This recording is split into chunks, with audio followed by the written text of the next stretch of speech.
নমস্কার বন্ধুরা, মুনমুন কিচেনে আপনাদের সবাইকে স্বাগত। প্রতিদিনের মতো দেখুন আজকে আবার এসেছি একটা নতুন রেসিপি নিয়ে। আমি আজকে আপনাদের সঙ্গে শেয়ার করব পটলের একটা দুর্দান্ত স্বাদের ইউনিক রেসিপি। আপনারা পটলের অনেক রকম রেসিপি খেয়েছেন, আশা করছি নিরামিষ আমিষ সব রকমই। তো একবার আমার মতো এইভাবে হাতে মেখে মাত্র 10 মিনিটে একটা পটলের ইউনিক রেসিপি আপনারা বাড়িতে বানিয়ে দেখতে পারেন। খুব চটজলদিও হয়ে যায় আর খেতেও কিন্তু দারুণ সুস্বাদু। তো অবশ্যই ভিডিওটি লাইক দিয়ে দেখা শুরু করবেন আর সম্পূর্ণ ভিডিওটি অনুরোধ রইল প্রথম থেকে শেষ পর্যন্ত দেখবেন। এখানে এই পটলের রেসিপিটা করার জন্য আমি 3টে দেখুন বড় বড় সাইজের ফ্রেশ তাজা পটল নিয়েছি। এবারে এই পটলগুলোকে আমি এইভাবে ঠিক ছাড়িয়ে নিয়েছি। দেখুন একটু করে কিন্তু খোসা রেখেছি আর মাঝের অংশটা এইভাবে কিন্তু একটু একটু করে ছাড়িয়ে নিয়েছি। আর পটলের যে দেখুন দুটো সাইড এভাবে কিন্তু কাট লাগিয়ে কেটে দিয়েছি।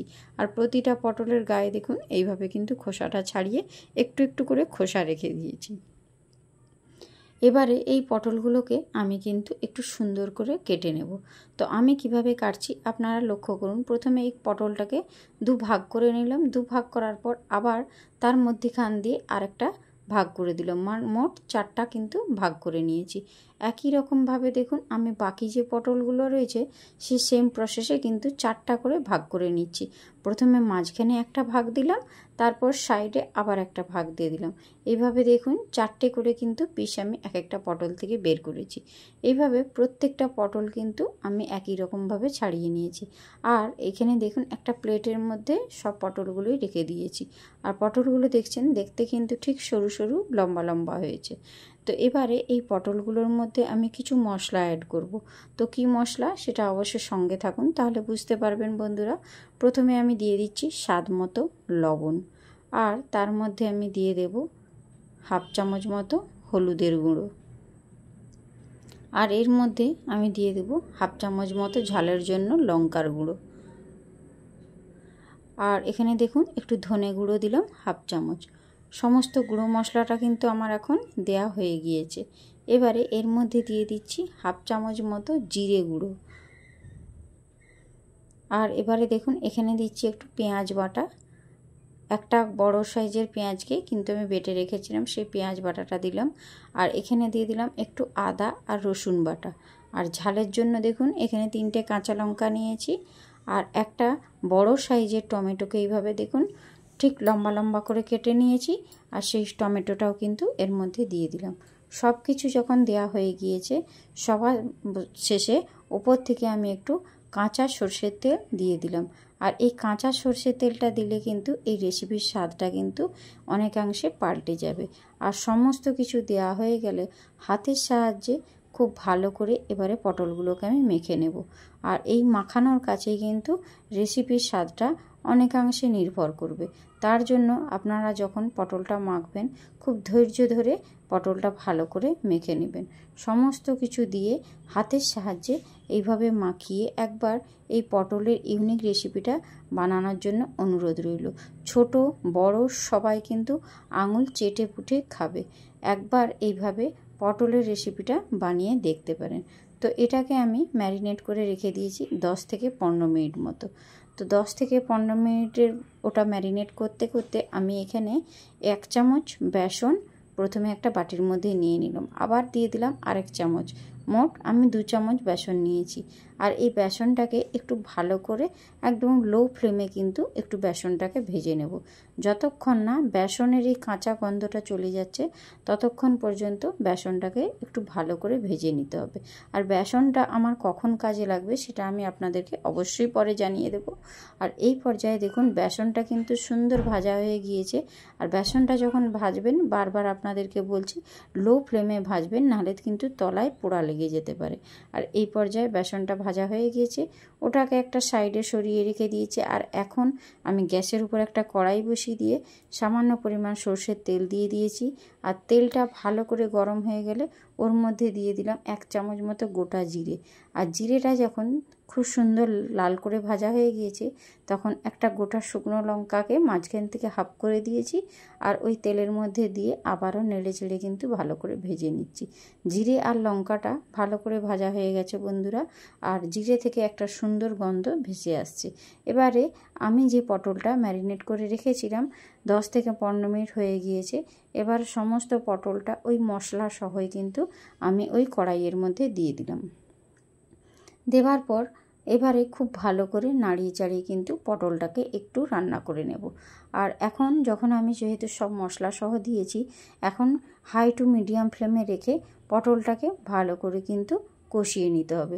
এখানে কিন্তু সমস্ত কিছু মশলা অলরেডি দেওয়াই আছে, আর এখন আমি কিন্তু কোনো মশলা অ্যাড করছি না, শুধুমাত্র ওই তেলের মধ্যে নেড়ে চেড়ে পটলটাকে ভালো করে ভেজে নিচ্ছি।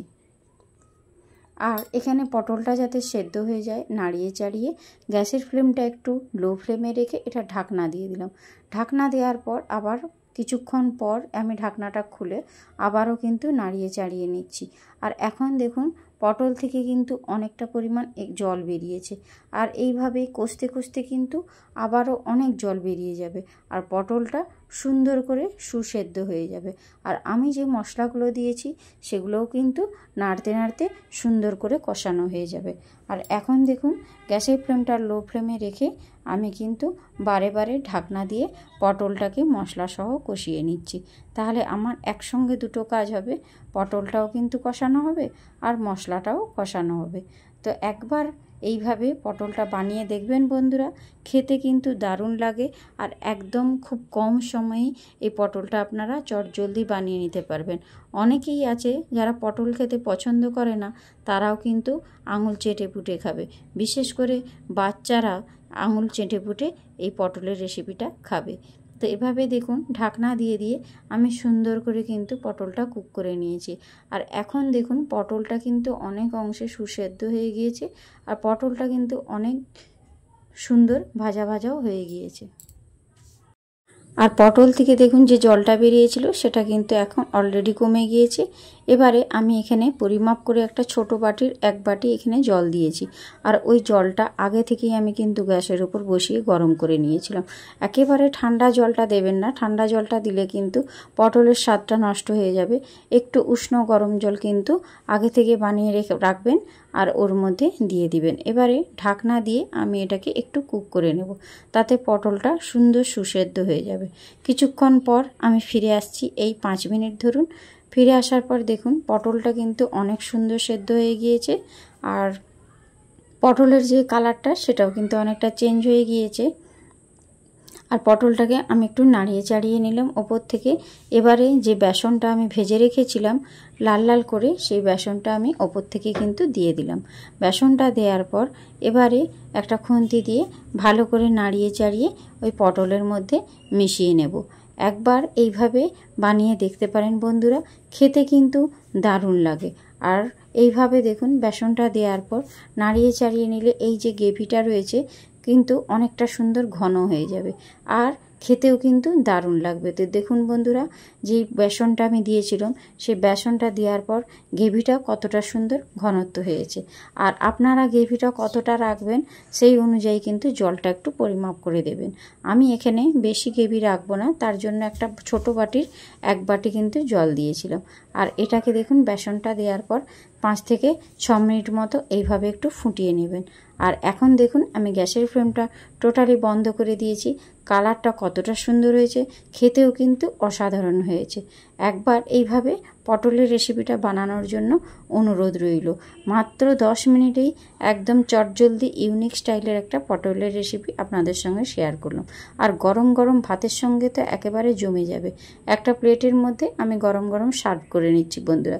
তারপর আপনাদেরকে দেখিয়ে দিচ্ছি এটা কতটা সুন্দর হয়েছে আর কতটা কালারফুল হয়েছে, খেতেও কিন্তু ততটাই সুন্দর হয়েছে। আর দেখুন বন্ধুরা, এইভাবে গরম ভাতের সঙ্গে একবার এই রকম পটলটা বানিয়ে খেয়ে দেখবেন। আশা করছি আপনাদের পরিবারের এবং আপনার সবার খুবই ভালো লাগবে। এখানে দেখুন সুন্দরভাবে আমি প্লেটের মধ্যে সার্ভ করে দিয়েছি। তো কার কার আমার এই পটলের রেসিপিটা ভালো লাগলো অবশ্যই লাইক কমেন্ট শেয়ার করবেন। আর আমার চ্যানেলে নতুন হলে চ্যানেলটা সাবস্ক্রাইব করে আমার পাশে থাকবেন আর নোটিফিকেশানটা অন করে রেখে দেবেন যাতে নিত্য নতুন ভিডিও সবার আগে আপনার কাছে পৌঁছে যেতে পারে। তো আজকের মতো ভিডিওটা এখানেই শেষ করলাম। Tata, bye bye.